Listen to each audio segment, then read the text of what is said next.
Et salut les amis, alors comment ça va? Pas trop froid avec l'hiver qui arrive? Alors moi j'ai ma technique de chauffage maison, et oui, je veux parler de mon échauffement de début de vidéo. Bon, en vrai, j'ai des radiateurs, je vous rassure, et en tout cas, j'espère que vous êtes chaud chez vous pour un tuto sur les bulles de texte dans les mangas et les BD, aussi appelés phylactères par les gens savants et le dictionnaire. Alors, ces bulles, elles ont, comme tout ce qui touche au dessin manga, leur petit secret de fabrication, et qui mieux qu'un agent secret lui aussi, comme ce cher Lloyd forgé de Spy Family, pour nous en dire plus. Voilà, merci Lloyd. Alors, pendant qu'il finit de s'habiller, sachez que dans ce tuto on parlera des différentes formes de bulles, de leur emplacement idéal dans une case manga, de comment écrire les textes sur ordinateur ou tablette avec Clip Studio Paint, ou, pour les plus courageux, dont je fais partie, de comment tracer et ancrer des bulles de texte jolies et bien lisibles sur papier, directement sur une page manga papier. D'abord au crayon, puis au liner. Alors, d'abord, on va se débarrasser du truc tout de suite, la forme des bulles. Lloyd, je parle sous tout contrôle. Il y en a de toute taille et de toute forme, mais on peut quand même les séparer en trois familles, grosso modo. Les bulles de dialogue, en général de forme ovale avec une petite queue en direction du personnage qui parle. D'ailleurs, j'ai oublié de dessiner une variante, une cousine de cette bulle de dialogue, c'est la bulle de pensée que vous connaissez certainement. En gros, la même forme que la bulle de dialogue, mais avec une série de petits ronds à la place de la queue, cette fois en direction du personnage qui pense. Deuxième famille, les bulles rectangulaires, qui servent à indiquer où et quand notre scène se passe. Ou ça peut aussi contenir la parole en voix off d'un narrateur, genre si un gars nous raconte l'histoire sans forcément y participer. Et enfin, vous l'avez vu dessous, une bulle ovale, mais du genre explosée quoi, je veux dire avec des éclats et tout ça, et qui contient les cris, les hurlements, etc. Bon, j'y suis allé un petit peu fort, vous voyez sur les piquants, donc comme ceci plus sobre, c'est bien aussi. Allez, désolé Lloyd, je vais dévoiler quelques exemples pris au hasard dans ton manga, donc une bulle rectangulaire ici pour indiquer le lieu, ok, puis plusieurs bulles ovales pour du dialogue. C'est classique et ça fonctionne parfaitement. Là maintenant, autre page, autre ambiance, typique du genre film polar ou roman de série noire. Dans les bulles rectangles, on a la voix off, celle du personnage à l'image. Genre, le gars raconte, nous décrit en direct sa propre histoire tout en la vivant. C'est space, mais c'est cool au final, et avec ensuite évidemment une belle bulle de cri qui nous ramène bien concrètement dans l'histoire. C'est parfait. Alors voilà pour la forme générale de nos bulles. La question maintenant est de comment mettre correctement du texte, des dialogues dedans. Alors voici trois exemples dont un seul est correct, dont un seul ne contient aucune erreur, et je vais vous expliquer comment ça marche. D'abord, bulle à gauche. On le voit, les lignes de texte sont trop espacées quoi. On pourrait faire passer un bus entre chaque ligne. Non, j'exagère, mais clairement, ces grands espaces blancs font bizarre. Ces interlignes, c'est leur nom, sont trop grands.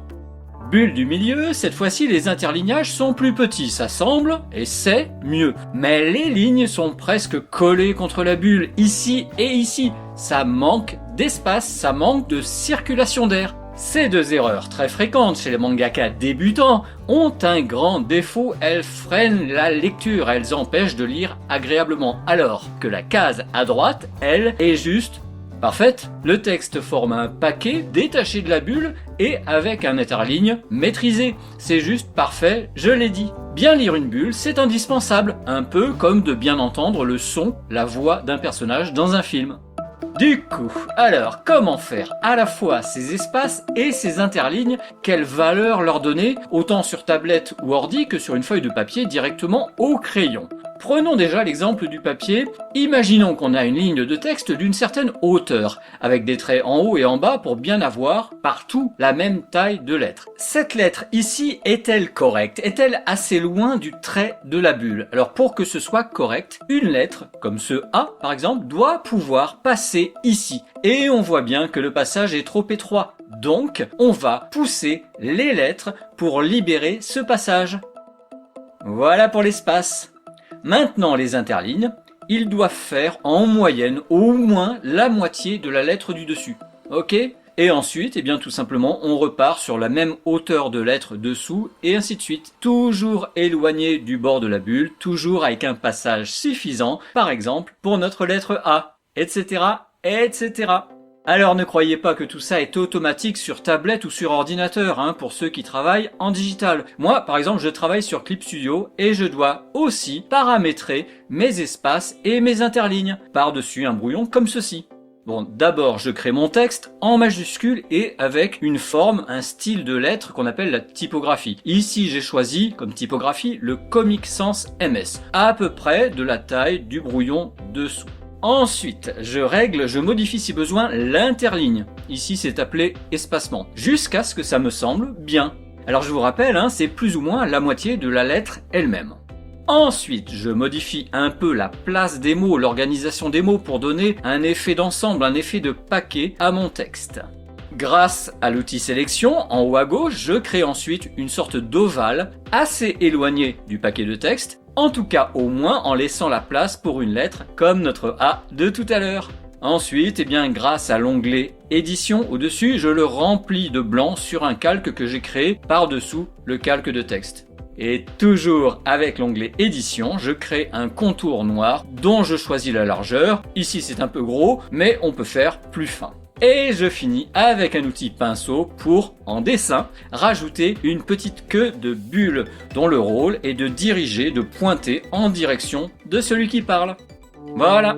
Imaginons maintenant que ce brouillon a été fait sur papier. Les bulles et les dialogues ont donc été dessinés vite fait en croquis. Il faut maintenant les mettre au propre et en majuscule. Alors ma méthode, c'est celle-ci, c'est de mesurer la hauteur du texte qu'on a fait en brouillon, vite fait. Vous voyez, la hauteur, de diviser par le nombre de lignes prévues. Ici j'ai 10 lignes, plus celle du haut. On a donc 10 espaces entre chaque ligne. Chaque espace donc va contenir une lettre plus son interligne.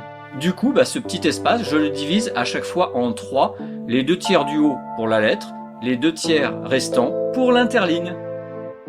Voilà, je vais un petit peu vite, mais vous pouvez constater comme moi qu'à partir de cette mesure, je peux ensuite, grâce à une règle, tracer sur l'ensemble de mon brouillon mes lignes et interlignes correctes.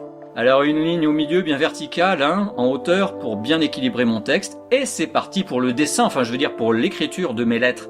En majuscule, je l'ai fait au crayon, vous voyez, car ensuite, il faudra parfois, et souvent, adapter, c'est-à-dire pousser certaines lignes à droite, pousser certaines lignes à gauche pour donner un effet d'ensemble assez joli. C'est jamais parfait, mais l'important, c'est de faire de son mieux.